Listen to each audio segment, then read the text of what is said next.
Selamat datang di Naik Coffee Channel. Jangan lupa untuk subscribe and like supaya kamu gak ketinggalan film-film menarik lainnya. Halo guys, kembali lagi bersama Mimin.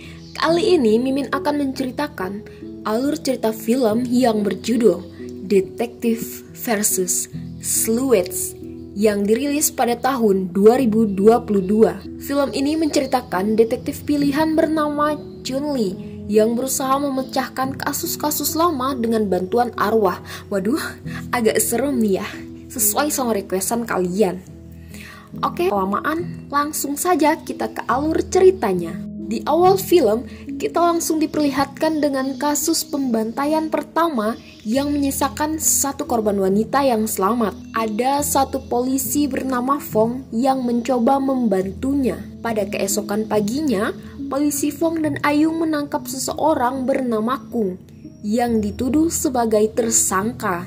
Meski mengaku bukan ia pelakunya, tapi Ayung tetap menembak Kung di depan anaknya. Waduh, awalnya aja udah sadis banget nih ya guys. 4 tahun telah berlalu, muncullah kasus baru pembunuhan polisi. Pada suatu malam, 2 polisi ditembak oleh orang yang tidak dikenal di lorong yang gelap dan ia berusaha menguburkan barang bukti sebelum kabur dengan motornya. Korban tidak selamat sehingga tidak bisa dimintai keterangan. Alhasil, penyelidikan pun mengarah pada sesama polisi yang bernama Chun. Di lain sisi, ada detektif pilihan yang bernama Jun Lee yang sangat yakin jika Chun bukanlah pelaku sebenarnya. Jun Lee yang sedang diskors mencoba untuk menerobos masuk dan malah membuat kekacauan. Sementara itu, anak gadis bernama Lin melihat ayahnya diperlakukan dengan tidak hormat, kemudian memilih untuk pergi. Waktu pun bergerak maju hingga 17 tahun kemudian, ada kelompok balas dendam yang beraksi karena kasus-kasus masa lalu. Dan rupanya salah satu anggotanya memang mau membalaskan kematian ayahnya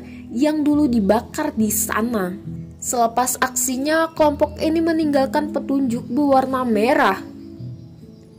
Kemudian, Fong melihat dari sudut atas sampai tulisan itu terbaca. Sebagai penyidik pilihan, Jun Lee bekerja sendirian dan membuat markasnya di kolong jembatan. Ia pun menuliskan kasusnya di dinding, lantai, dan di mana saja. Hingga suatu hari, Jun Lee didatangi pria yang ketakutan karena menjadi target selanjutnya. Ia mengaku sebagai psikopat yang sudah membunuh 21 gadis. Tapi masih minta diselamatkan. Jun Lee pun akhirnya membonceng orang itu. Sedangkan di kantor polisi mereka menganalisa kasus lama seperti psikopat yang telah membunuh 21 gadis. Yang ternyata kasus itu sejak tahun 1985. Di saat bersamaan Jun Lee mengantar orang itu, tapi ia hanya bicara sendirian. Karena orang yang barusan minta tolong hanyalah arwah. Aduh, ngeri-ngeri sedap adik-adik. Arwah itu membawa Jun Lee ke laut untuk menemukan jasad korban. Rupanya jasad korbannya itu sudah dipotong menjadi 2 bagian. Dan kini tersisa bagian lainnya yang belum ditemukan. Kemudian pada malamnya polisi bergerak untuk menemukan jasad korban. Namun mereka justru bertemu dengan Jun Lee yang mau menuntaskan kasus ini sendirian. Jun Lee mengatakan bahwa dulu pernah mempercayai kredibilitas polisi bernama Yi, tapi semua hilang saat ia juga percaya polisi Chun si pembunuh para polisi. Jun Lee juga menambahkan jika bagian tubuh lainnya terjebak di selokan itu. Seperti biasanya, Jun Lee pun membuat geger karena melompat ke selokan yang arusnya sangatlah deras. Scene beralih memperlihatkan siapa itu Jun Lee. Ia merupakan mantan kepala inspektur tim OCTB yang dibebaskan setahun setelah istrinya bunuh diri. Saat menangani kasus pembunuhan di kapal, ia mengaku melihat setan. Jun Lee yang menembaki setan justru terlihat konyol karena hanya menembak ke udara. Setelah kejadian itu, Jun Lee didiagnosis menderita paranoia akut yang kemudian membuatnya dimutasi dan tidak diperbolehkan menggunakan senjata. Tapi Jun Lee tetap bersikeras bisa menangani kasus dari para pelaku yang membisikkan petunjuk kepadanya. Dan karena inilah ia dicap sinting dan gila. Bin kocak nih adik-adik. Kembali ke malam itu, Jun Lee muncul dengan potongan tubuh lainnya. Setelah itu Junli pergi dengan mobil polisi. Ialah lagi-lagi berkata kursi mobil sudah penuh diduduki 3 orang, padahal kursi belakang masih kosong.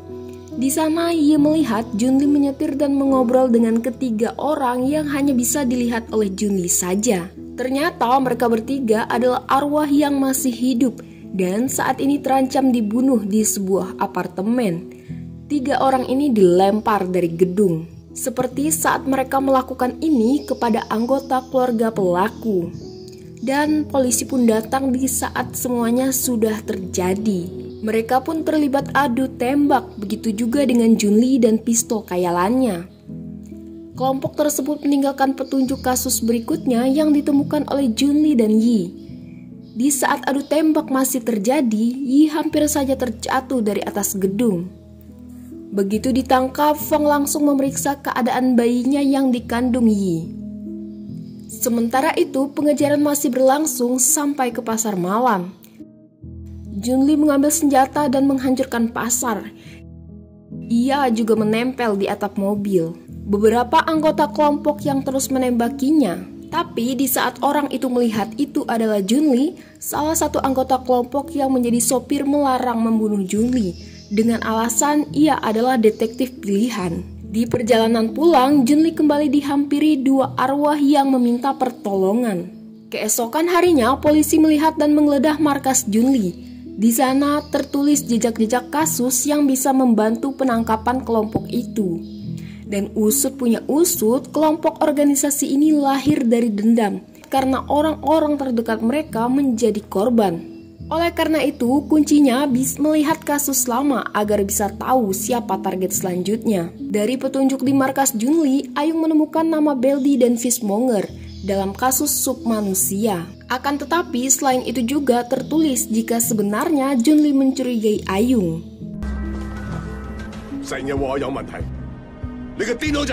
Diam-diam Junli sudah mengikuti Beldi. Ia juga menghubungi Yi agar membawa yang lainnya dalam operasi kali ini. Terlihat Beldi pun menelpon Fishmonger yang sudah menculik beberapa orang untuk dijadikan sup. Namun tiba-tiba saja kapal Fishmonger diserang oleh kelompok balas dendam. Kepolisian menugaskan Chun dan Lai untuk turun ke TKP, sedangkan Yi dan Fong mengikuti Junli memantau Beldi. Sesampainya tim kepolisian di laut, mereka melihat ada asap dari kapal dan mengira Fishmonger sudah memasak para manusia. Sementara Junli di dalam bus mencurigai sopir bagian dari kelompok dan mengira ia juga anak dari Gung. Namun Fong justru mencurigai gadis itu adalah anak Junli yang kabur dari rumah. Di saat ia ditodong pertanyaan tak terduga, Junli justru melihat gelagat berbahaya sehingga langsung menyerang dan berujung baku hantam di dalam bus. Kemudian saat Junli nyaris saja terlempar, supir menyelamatkan Junli dengan membanting bus ke arah berlawanan. Selagi orang-orang bertarung di jalan, Junli memeriksa sopir yang ternyata anaknya sendiri. Seperti dugaan Fong, satu persatu misteri mulai terbuka. Saat Chu dan Li menyergap Ayung yang dicurigai, kepolisian akhirnya mengetahui jika Chu anak dari Chun, sedangkan Lai putri dari Kung. Mereka menyelinap ke dalam kepolisian untuk menemukan pembunuh asli dan membalaskan dendam. Junli yang mendapat petunjuk kasus selanjutnya adalah pembantaian. Ia langsung was-was dengan nasib Ayung. Ia memang mencurigainya, tapi bukan Ayung pelakunya. Junli sendiri ingat apa yang ia katakan. Siapapun yang melawan monster, pastikan dulu ia bukan monster. Sekembalinya lagi ke kantor, ia mendapati banyak jejak kasus pembantaian. Tapi ternyata Yi adalah korban yang selamat di awal film ini. Tapi sayangnya Yi tidak bisa mengingat siapa pelakunya, meski kini kecurigaan berpindah kepada Fong. Di saat bersamaan, Fong sedang di ruang interogasi, mengamati Junli yang berhalusinasi mengobrol dengan putrinya. Ia memarahi Lin yang berubah menjadi jahat. Tapi Lin justru bergabung dengan kelompok itu untuk membuktikan jika ayahnya tidak sinting seperti kata orang-orang. Kemudian Fong masuk menekan Junli dan seolah-olah bisa melihat keberadaan Lin di sana. Tak lama kemudian Ayung dalam kondisi babak belur memberikan pernyataan jika dirinya pembantai juga pembunuh polisi. Di saat itu, Fong memaksa Yi untuk pulang dan berhenti dari penyelidikan. Namun di jalan, ia dicegat Junli yang berhasil lolos. Ia pergi dengan Yi, yang kemudian memberikan kunci borgolnya. Junli juga melarang Yi untuk mengangkat panggilan dari Fong. Junli bilang jika ada anak kuliahan yang lolos dari pembantaian, padahal orang itu adalah Yi yang ada di sampingnya. Saat ini setelah menembak Yung, orang yang sama juga menembak Jun. Junli ngotot bukan Chun pelakunya jika dilihat dari simpul sepatunya.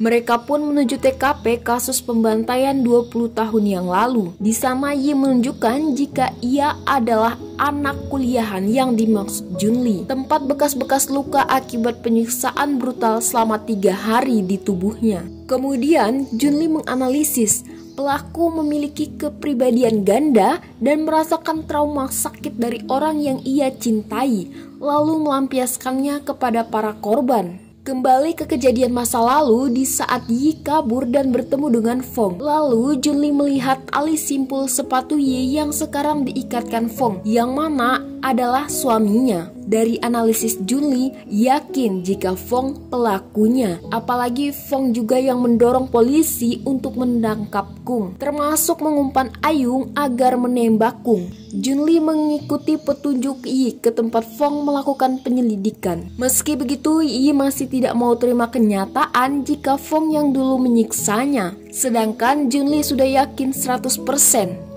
Apalagi Fong disiksa ibu dan kakaknya, tapi sekarang kedua orang itu sudah meninggal. Kemudian Junli mengecek GPS mobil Fong yang sedang ia kemudikan. Ia menemukan Fong sering mengunjungi galangan kapal. Dari situ GPS mobil Fong terdeteksi polisi yang kemudian mengarahkan tim SWAT ke galangan kapal. Sementara di kapal, kelompok itu akan membunuh Ayung, tapi Lin melarangnya. Karena kata Janli bukan Ayung pelakunya. Hal ini malah membuat kelompok itu mencurigai Lin berkhianat. Lalu kelompok terbagi menjadi 2 kubu. Di saat Junli sampai di kapal dan mencari Ayung, Fong sedang menghasut polisi jika Junli pelaku sebenarnya karena memiliki penyakit kejiwaan. Di kapal itu terlihat Junli yang meyakinkan Chu dan Lai. Meski kelompok mereka tetap menembaki Junli, namun satu tembakan meleset dan malah membakar kapal lain. Mereka juga menyekap Junli, Yi, dan Lin. Di saat yang tak terduga, justru kantong ketuban Yi pecah dan harus melahirkan saat ini juga. Beberapa saat kemudian, tim SWAT dan Fong tiba di kapal, lalu terlibat saling tembak. Dor. Dan tak disangka Fong meledakkan kapal. Ternyata semua ini sudah bagian dari rencana Fong untuk membunuh semuanya. Fong juga lah pemimpin kelompok ini. Ia sengaja mengumpulkan anak-anak korban untuk membuat aksi balas dendam. Namun Yi masih berusaha melahirkan anak Fong dan bersikeras jika Fong mencintainya. Sedangkan Junli sudah tidak habis pikir lagi ketika di luar terjadi kekacauan. Di mana-mana Fong menyamar menjadi Junli dan tampil di CCTV ketika menghabisi rekan-rekan polisinya. Kilas balik, di masa lalu Fong mengumpulkan para anggota itu untuk melatih dan mempersenjatai mereka. Akhirnya bayi Fong dan Yi lahir dengan selamat di tengah peperangan. Fong menyerang Lin dan Junli yang menggendong bayi Fong. Bahkan dia tidak segan menembaki Lin di depan Junli. Fong menyuruh Junli membunuh bayinya agar impas. Gila emang nih Fong.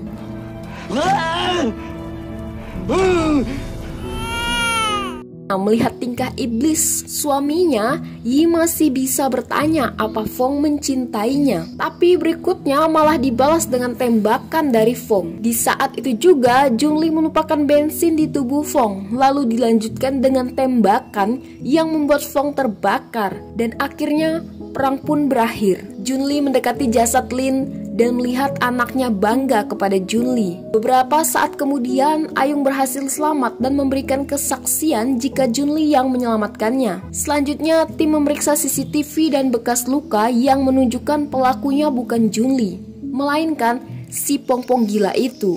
Sementara di kapal, Junli kembali melihat monster itu dan menembakinya.